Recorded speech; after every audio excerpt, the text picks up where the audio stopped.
This is going to shock people, isn't it, who think that they know their Sherlock Holmes. You are very, very different. You don't smoke, for a start. I don't smoke, no, but I think, you know, he is an obsessive. He is exceptionally brilliant and charming, and I think there's a vast amount for fans of the original Conan Doyle novels to enjoy. The references from the two brilliant writers, Mark Gatiss and Stephen Moffat, who originated the idea of modernising him, have littered all three, in fact, episodes with detail which is directly transposed from the book. So, and the basic premise, the setup, the relationship, the house, some of the other characters, Mrs. Watson, Mrs. Watson, plot giveaway, Mrs. Hudson, and who else? Lestrade. Yeah, so lots of them. We're going to see a very short clip of it so people get some idea of what we're talking about. It's a skull.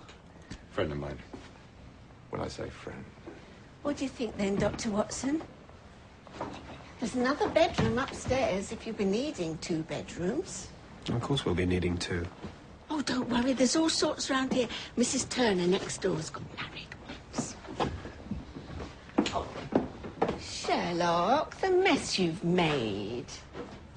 Well, as you can see, it's quite funny, and there is this running gag about 2 men sharing a house together, which, of course, would not have occurred to Edwardians, but has to be dealt with now. I suppose, yeah, I mean, to be honest, it had never occurred to me until we were sort of in the making of it, and people were referring to the fact that there's this, you know, people have written books about whether Holmes and Watson are gay and what their relationship is, so we sort of allude to that.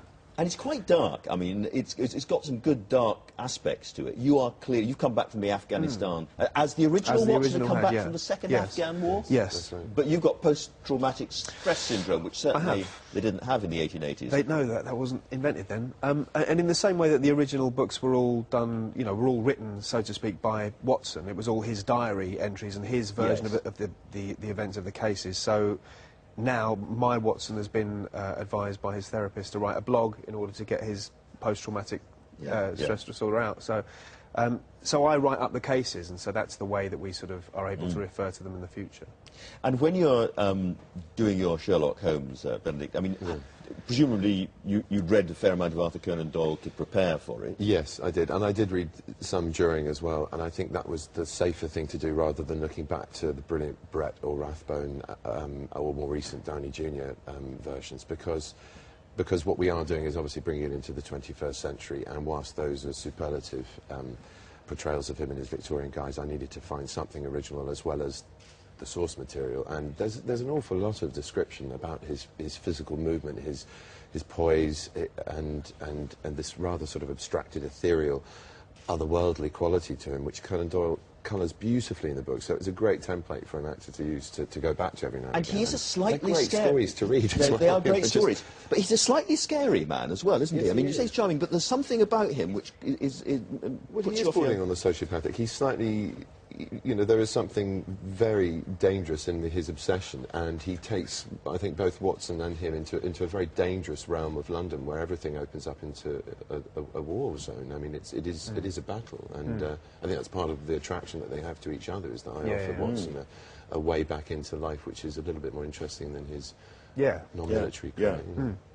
I was very interested in your role in this, Marnie, because a lot of people still think of you really through The Office, which was your great breakthrough role, and this is a this is a much graver, darker kind of role. I just wondered, which must be attractive, presumably. It is. I mean, I think, you know, every actor that we speak to and hear of wants to play sort of dark occasionally, or play villains or whatever. And even though Watson's obviously not a villain, he's got a serious side to him. And I'm, you know, I mean, to be honest, I've been playing that sort of thing on and off anyway. It's just that this has kind of got.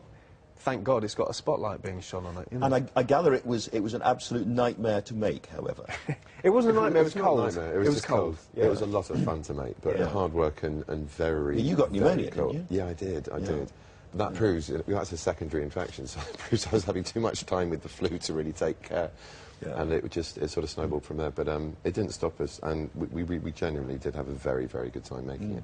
There's a lot Welsh crew, and it was great fun to make him as well, wasn't it? Fantastic. There's a lot of sort of buzz in the papers already about this, and I get the sense it's going to be a great success, but which is 3 relatively long episodes. Do you think there's going to be more?